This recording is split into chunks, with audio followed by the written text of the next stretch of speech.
Please friend हमारे channel को like करें एंड सब्सक्राइब करें और बेल आइकन को भी दबा दें ताकि नया वीडियो आप तुरंत पा सकें। इरफान खान भारतीय फिल्म अभिनेता जो अपनी एक्टिंग की वजह से बॉलीवुड में ही नहीं बल्कि अपने दमदार अभिनय के लिए हॉलीवुड में भी जाने जाते हैं। उन्हें अपने शानदार अभिनय के लिए 3 बार फिल्म फेयर पुरस्कार और सर्वश्रेष्ठ अभिनेता के तौर पर फिल्म पान सिंह तोमर के लिए राष्ट्रीय पुरस्कार भी मिल चुका है।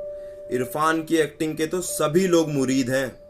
उन्हें आगे चलकर पद्मश्री सम्मान से भी नवाजा जा चुका है। दर्शक ऐसा मानते हैं कि इरफान अपनी आंखों से ही पूरा अभिनय कर देते थे और यही उनकी विशेषता भी थी। वो हमेशा ही लीक से हटकर फिल्मों में काम करने के लिए मशहूर रहे हैं।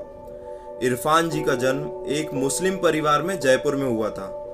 इरफान जब एमए की पढ़ाई कर रहे थे तभी उन्हें नेशनल स्कूल ऑफ ड्रामा में पढ़ाई के लिए स्कॉलरशिप मिली।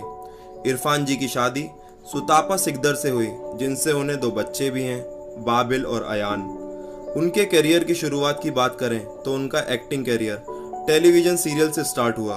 अपने शुरुआती दिनों में उन्होंने चाणक्य, भारत एक खोज, चंद्रकांता जैसे धारावाहिकों में काम किया है।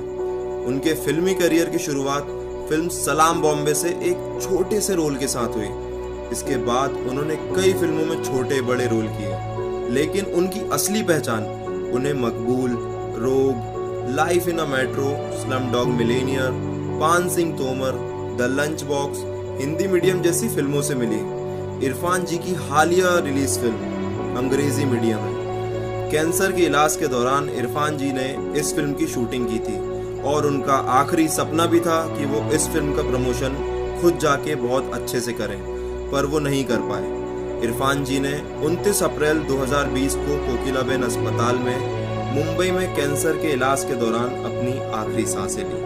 उनका जाना हम सबके लिए एक अपूर्ण क्षति है। कभी सोचा नहीं था आपके जैसा अभिनेता हमें इस तरह छोड़कर चला जाएगा। कोरोना के चलते लॉकडाउन की वजह से आपको अलविदा कहने का मौका भी नहीं मिल सका। आपको हॉस्पिटल से सीधे वर्सोवा के कब्रिस्तान में ले जाकर पहले आपकी नमाज अदा की, उसके बाद आपको दफना दिया गया। आज बॉलीवुड ही नहीं बल्कि पूरे हॉलीवुड में भी सबकी आंखें नम हैं और